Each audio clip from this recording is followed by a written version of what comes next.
다 함께 기도드리도록 하겠습니다.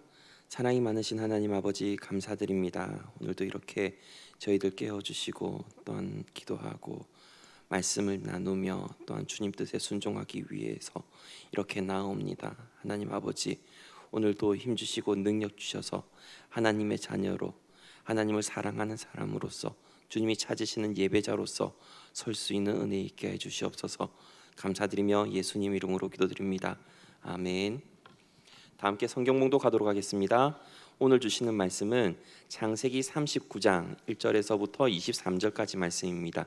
창세기 39장 1절에서부터 23절까지 말씀입니다. 제가 가진 성경은 구약 성경 60페이지입니다.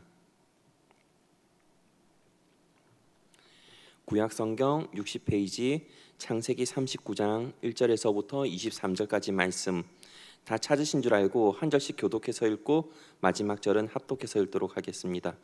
요셉이 이끌려 애굽에 내려가매 바로의 신하 신대장 애굽 사람 보디발이 그를 그리로 데려간 이스마엘 사람의 손에서 요셉을 사니라. 여호와께서 요셉과 함께 하심으로 그가 형통한 자가 되어 그의 주인 애굽 사람의 집에 주인 있으니 그의 주인이 여호와께서 그와 함께 하심을 보며 또 여호와께서 그의 범사에 형통하게 하심을 보았더라. 요셉이 그의 주인에게 은혜를 입어 섬김에 그가 요셉을 가정 총무로 삼고 자기의 소유를 다 그의 손에 위탁하니 그가 요셉에게 자기의 집과 그의 모든 소유물을 주관하게 한 때부터 여호와께서 요셉을 위하여 그 애굽 사람의 집에 복을 내리심으로 여호와의 복이 그의 집과 밭에 있는 모든 소유에 미친지라. 주인이 그의 소유를 다 요셉의 손에 위탁하고 자기가 먹는 음식 외에는 간섭하지 아니하였더라. 요셉은 용모가 빼어나고 아름다웠더라. 그 후에 그의 주인의 아내가 요셉에게 눈짓하다가 동침하기를 청하니 요셉이 거절하며 자기 주인의 아내에게 이르되 내 주인이 집안의 모든 소유를 간섭하지 아니하고 다 내 손에 위탁하였으니 이 집에는 나보다 큰 이가 없으며 주인이 아무것도 내게 금하지 아니하였어도 금한 것은 당신뿐이니 당신은 그의 아내임이라. 그런즉 내가 어찌 이 큰 악을 행하며 하나님께 죄를 지으리이까. 여인이 날마다 요셉에게 청하였으나 요셉이 듣지 아니하여 동침하지 아니할 뿐더러 함께 있지도 아니하니라. 그러할 때 요셉이 그의 일을 하러 그 집에 들어갔더니 그 집 사람들은 하나도 거기에 없었더라. 그 여인이 그의 옷을 잡고 이르되 나와 동침하자. 그러나 요셉이 자기의 옷을 그 여인의 손에 버려두고 밖으로 나가매 그 여인이 요셉이 그의 옷을 자기 손에 버려두고 도망하여 나감을 보고 그 여인의 집 사람들을 불러서 그들에게 이르되 보라 주인이 히브리 사람을 우리에게 데려다가 우리를 희롱하게 하는도다. 그가 나와 동침하고자 내게로 들어오므로 내가 크게 소리를 질렀더니 그가 나의 소리를 질러 부름을 듣고 그의 옷을 내게 버려두고 도망하여 나갔느니라 하고 그의 옷을 곁에 두고 자기 주인이 집으로 돌아오기를 기다려 이 말로 그에게 말하여 이르되 당신이 우리에게 데려온 히브리 종이 나를 희롱하려고 내게로 들여왔으므로 내가 소리를 질러 불렀더니 그가 그의 옷을 내게 버려두고 밖으로 도망하여 나갔나이다. 그의 주인이 자기 아내가 자기에게 이르기를 당신의 종이 내게 이같이 행하였다 하는 말을 듣고 심히 노한지라. 이에 요셉의 주인이 그를 잡아 옥에 가두니 그 옥은 왕의 제수를 가두는 곳이었더라. 요셉이 옥에 갇혔으나 여호와께서 요셉과 함께 하시고 그에게 인자를 다하사 간수장에게 은혜를 받게 하심에 간수장이 옥중 제수를 다 요셉의 손에 맡김으로 그 재반 사물을 요셉이 처리하고 함께 읽겠습니다. 간수장은 그의 손에 맡긴 것을 무엇이든지 살펴보지 아니하였으니 이는 여호와께서 요셉과 함께 하심이라. 여호와께서 그를 범사에 형통하게 하셨더라. 아멘. 오늘은 어떤 사람이 되어야 하나라는 제목으로 말씀을 전하고자 합니다. 오늘 본문에서는 애굽으로 끌려간 요셉이 애굽의 시위대장 보디발의 집에서 생활할 때와 그리고 보디발의 아내 때문에 억울하게 옥에 갇혀 있을 때에 관해서 설명해주고 있는 본문입니다. 애굽으로 끌려간 요셉은 하나님의 인도하심으로 인해서 또 하나님의 함께하심으로 인해 어떤 의미로서는 초고속 승진을 하게 됩니다. 노예로서는 말이죠. 그런데 우리가 요셉을 이야기하면서 꼭 생각해 보는 단어가 있습니다. 그것은 바로 형통이라는 단어가 아닐까 싶습니다. 그리고 오늘 본문에서도 2절과 3절과 23절에서 이 형통이란 단어가 3번에 걸쳐서 나오게 됩니다. 그런데 참 재미있는 표현이 2절과 3절에 나옵니다. 제가 한번 1절과 3절을 읽어드리도록 하겠습니다.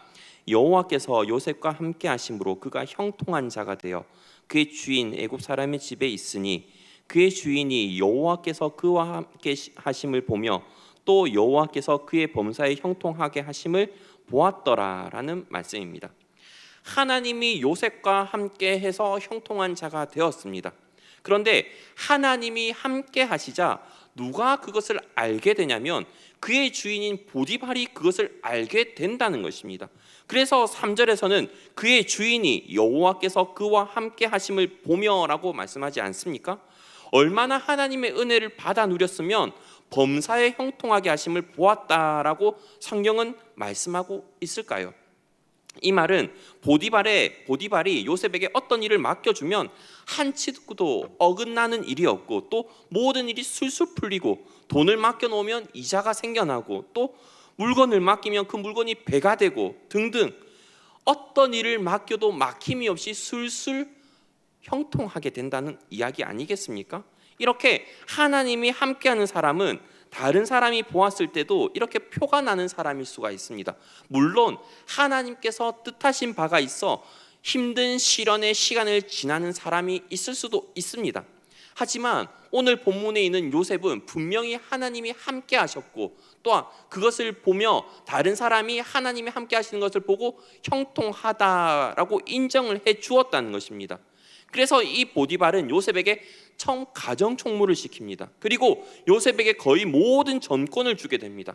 그런데 이 전권 가운데서 어디까지 주게 되냐면 자기의 모든 소유를 다 그의 손에 위탁하니라고 4절에서는 말씀하고 있다는 것입니다. 그런데 자기의 모든 소유를 다 맡겨놓으니까 보디발의 집에 임하는 하나님의 복이 넘치고 넘쳤는데 이렇게 넘칠 수가 없습니다.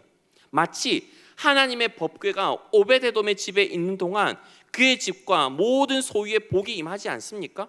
마치 그와 같은 복을 누렸을 것입니다. 당시 법궤를 모시고 있던 오베데돔의 집도 주위 사람들이 다 그가 받아 누렸던 복을 알았을 것입니다. 그 이유가 또 법궤를 모셨기 때문이라고도 알았습니다. 마찬가지로 보디발도 이 요셉이라는 청년 때문에 그 많은 복을 누리고 있었다는 것을 알았을 것이고 보디발뿐만이 아니라 이것은 그 집에 있는 그 어떤 누구도 부인하거나 부정할 수 없었을 것입니다. 그런데 성경을 살펴보면 이 요셉에 대해서 용모도 빼어나고 아름다웠다라고 표현하고 있습니다. 그런 그에게 딱 한 가지 금지된 것이 있었습니다. 그것이 무엇이냐면 바로 보디발이 자기가 먹는 음식 외에는 간섭하지 아니하였다고 오늘 성경 6절에서는 이야기하고 있습니다. 그런데 자기가 먹는 음식에 대한 이 의미를 다른 사람들은 잘 알지 못했을지 몰라도 이 요셉은 그 보디발이 말한 그 의미를 누구보다도 잘 알았기 때문에 나중에 보디발의 아내의 유혹에 맞서게 되지 않습니까? 오늘 본문 7절부터 9절을 제가 천천히 읽겠습니다.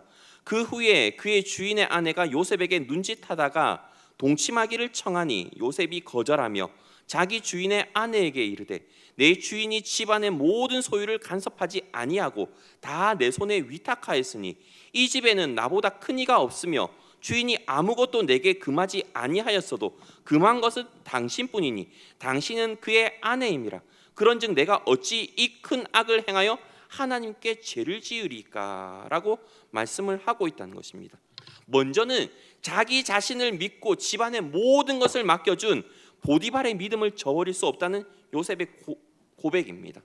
그런데 보디발이 사실 다 허락하고 허락하지 않았던 것은 음식이었지만 자기가 먹는 음식이었지만 그 음식으로 표현한 것 가운데 보디발의 아내가 포함되어 있다는 것은 요셉을 깨닫고 요셉은 이 아내의 유혹에 맞서게 된다는 것을 알고 하나님으로부터 범죄할 수 없다고 고백을 하지 않습니까?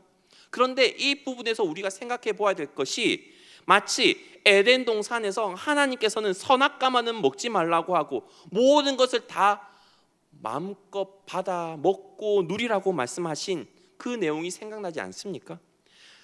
아담과 하와는 그 모든 것들을 받아 누리고 선악과만 안 먹으면 됐는데 충분히 또 다른 것을 먹게끔 주인으로서 살아갈 수 있게끔 하나님은 다 제공해 주셨는데 굳이 먹지 말라고 한 선악과를 먹은 아담과 하와가 생각이 나지 않습니까? 또 오늘 본문에서는 자신의 유능함을 인정해주고 또 매일매일 자신을 유혹하는 이 보디발의 아내의 유혹을 뿌리친 요셉, 저는 정말 대단하다고 생각할 수밖에 없습니다. 요셉도 사실 자신의 동생인 베냐민을 낳다가 죽은 어머니가 생각이 났을 것입니다. 그래서 라헬의 사랑을 온전히 다 받아 누리지는 못했겠죠. 또 형들로부터 시기 질투를 받았고 또 다른 어머니들로부터 견제를 받았을 만큼 어머니의 사랑은 많이 받아 누리지 못한 사람이 바로 이 요셉입니다. 그렇기 때문에 어머니와 같은 중년의 여인의 한없이 넘어지기 쉬운 사람 중에 한 명이 바로 요셉일 것인데 이 요셉은 아담과 하와와는 달리 그 유혹을 이겨내지 않습니까? 우리도 이와 같이 그 어떠한 유혹에서도 이겨낼 수 있는 요셉과 같은 사람이 되어야 될 것입니다. 또 요셉의 두 번째 고백은 지금껏 자신과 함께 하신 하나님께서 형통한 복을 허락해 주셨기 때문에 하나님 앞에서 결코 죄를 지을 수 없다는 고백을 했다는 것입니다. 요셉은 비록 자신이 노예로 팔려오긴 했지만 하나님의 함께 해주셔서 형통하다는 것을 알았습니다. 또 앞으로 어떤 일이 일어날지는 알지 모르지만 최선을 다해서 순간순간 살아가고 있는 그 삶마다 하나님께서 길을 열어주시고 막힌 담을 허물어 주셔서 지낼 수 있었는데 어떻게 하나님이 살아계시고 또 나와 함께 하신 하나님 앞에 범죄할 수 있겠습니까? 라고 고백을 한다는 것이죠. 즉 우리는 요셉처럼 코람데오의 정신으로 살아갈 때 이러한 신앙을 지킬 수 있다는 것을 말씀하고 있다는 것입니다. 또 언제나 정직하고 성실하게 살아가야만 이렇게 요셉처럼 사람과 하나님 앞에 인정을 받을 수 있다는 것도 말씀하고 있다는 것입니다. 그럼에도 불구하고 요셉은 보디발의 아내가 누명을 씌워서 요셉을 옥에 가두게 됩니다. 참 이런 상황에 보디발은 난감했을 것입니다. 어떤 의미로서는 이 보디발은 자신의 아내의 난잡함을 알았을 수도 있습니다. 10절에 보면 뭐라고 하고 있나요? 여인이 날마다 요셉에게 청하였으나 요셉이 듣지 아니하여 동참하지 아니할 뿐더러 함께 있지도 아니하니라 라고 말씀하고 있다는 것입니다. 자신의 아내가 날마다 요셉을 꼬셨다고 말씀하고 있는데 이게 바보가 아닌 이상 어떻게 모를 수가 있겠습니까? 또 그 유혹을 요셉이 이겨냈고 또 아내가 약올라서 요셉을 궁지로 몰아넣었구나라고 보디발도 생각을 했을 것입니다. 그러나 19절 말씀엔 뭐라 하고 있냐면 그의 주인이 자기 아내가 자기에게 이르기를 당신의 종이 내같이 이같이 행하였다 하는 말을 듣고 심히 노한지라라고 보디발은 말씀하고 있습니다. 아마 이 보디발은 아내의 이야기에 화가 났을 수도 있습니다. 물론 이 화가 누구에게 대한 화인지는 성경은 이야기하고 있지 않습니다. 왜냐하면 이 보디발은 요셉에 대한 성품도 알았을 것이고 또한 아내에 대한 성품도 알았을 것입니다. 하지만 가정을 지키기 위해서 요셉을 옥에 가두어야 되면 어떤 손해가 일어나죠? 자신에게 그동안 하나님이 함께한 형통한 복을 누리지 못하지 않습니까?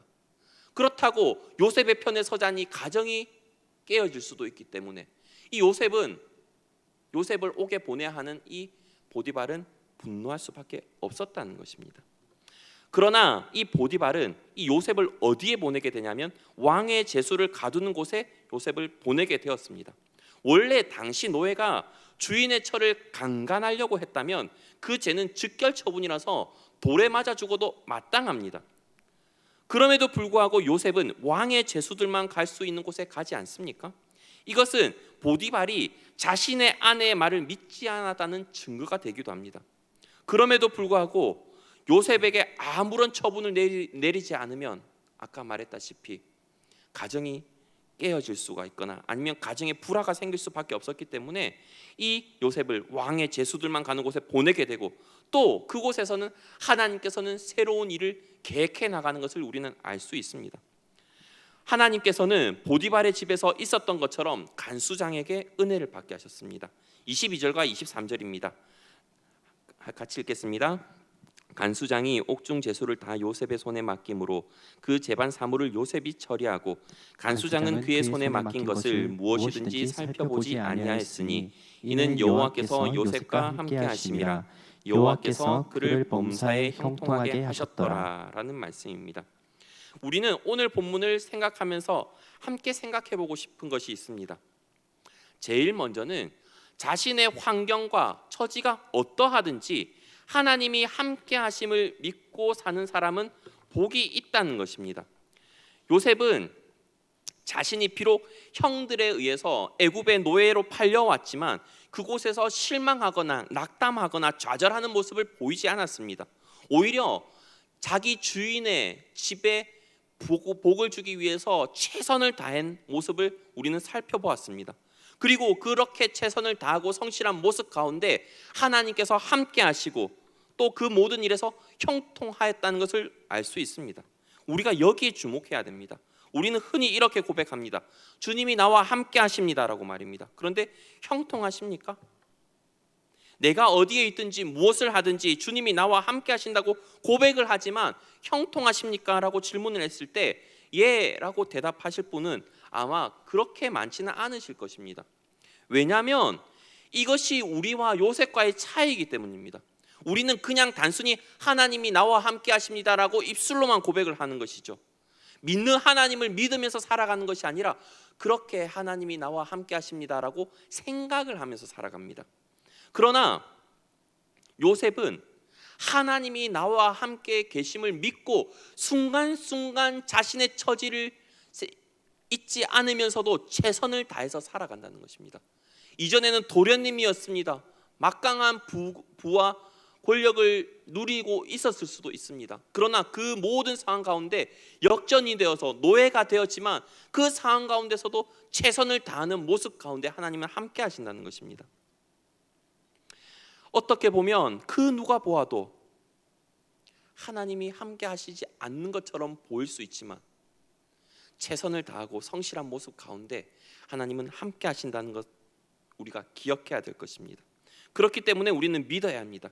하나님이 나와 함께 하시기 때문에 나는 최선을 다해서 하나님 앞에 부끄러움이 없도록 열심히 살아야겠다라고 말입니다. 또 두 번째는 신의를 지킬 수 있어야 된다는 것입니다. 자신을 믿어준 사람에 대한 신의가 있는 사람, 그 사람이 바로 요셉이었습니다. 우리는 대개 자신을 믿어준 사람의 뒤통수를 치고 있는 세상 가운데서 많이 살아갑니다. 물론 고대 시대라고 해서 그런 사람이 없었겠습니까? 오히려 더 많았을 수도 있습니다. 하지만 그렇게 살아가지 않고 자신을 믿어준 사람을 끝까지 지켜주고 그 믿음에 보답했던 사람이 바로 요셉이라는 점입니다. 나를 믿어주는 사람에 대한 최선의 보답, 그것은 그 기대에 부응하는 것입니다. 보디발이 요셉을 믿어주었듯이 요셉도 그 기대에 부응하는 삶을 살았죠. 그래서 어떤 의무로 해하고자 했지만 하나님은 그 가운데서도 피할 길을 내시고 또한 숨길 곳으로 보호해 주시는 은혜를 누렸다는 것입니다. 우리 역시도 이 험한 세상 살아가면서 신의에 보답하고 또한 신의를 지킬 수 있는 사람이 되어야 될 것입니다. 그리고 마지막으로는 하나님 앞에서 죄를 짓지 않겠다라고 다짐하면서 살아가야 될 것입니다. 즉 코람데오의 정신으로 살아가야 된다는 것입니다. 내가 어떤 모습이든지 어떤 마음이든지 하나님 앞에서라는 생각을 한다면 우리는 정신을 똑바로 살아갈 수밖에 없습니다. 그렇다면 어떤 유혹도 어떤 음모도 우리에게 문제가 되지 않습니다. 왜냐하면 하나님이 앞에서 보호해 주시고 뒤에서 받쳐 주시기 때문입니다. 오늘 우리는 어떠한 사람이 되어야 되나라는 질문을 던졌습니다. 그것은 바로 첫 번째는 자신의 환경과 처지가 어떠하든지 하나님이 함께 하심을 믿으면서 살아가는 사람이고, 두 번째는 신의를 지킬 줄 알며 신의에 보답하는 사람이며, 또한 세 번째는 하나님 앞에서 죄를 짓지 않겠다라고 다짐하며 사는 요셉과 같은 사람입니다. 다 함께 기도하도록 하겠습니다. 사랑이 많으신 하나님 아버지, 감사드립니다. 오늘도 이렇게 요셉의 이야기를 함께 나누며 우리는 어떤 사람이 되어야 되나라고 함께 묵상하였습니다. 정말로 우리는 어떠한 상황 가운데서도 주님만 믿으면서 살아갈 수 있도록 도와주시옵시고 주님만 바라볼 수 있도록 도와주시옵소서. 그리하여서 환경과 처지가 어떠하든지 하나님이 함께 하심을 믿고 사는 사람이 되게 하시고 또한 우리를 믿어준 사람 그리고 우리를 믿어준 하나님에 대해서 또한 그 믿음을 지켜나갈 수 있고 또 그 믿음에 보답할 수 있는 저희가 될 수 있도록 은혜 베풀어 주시옵시고 또한 결코 하나님 앞에서 죄를 짓지 않겠다라고 다짐하면서 살아갈 수 있는 은혜가 있게 해 주시옵소서. 그래서 오늘 하루도 정말로 저희들의 삶 가운데 빛과 소금의 역할 잘 감당할 수 있도록 은혜 내려 주시옵소서. 감사드리며 예수님 이름으로 기도드립니다. 아멘.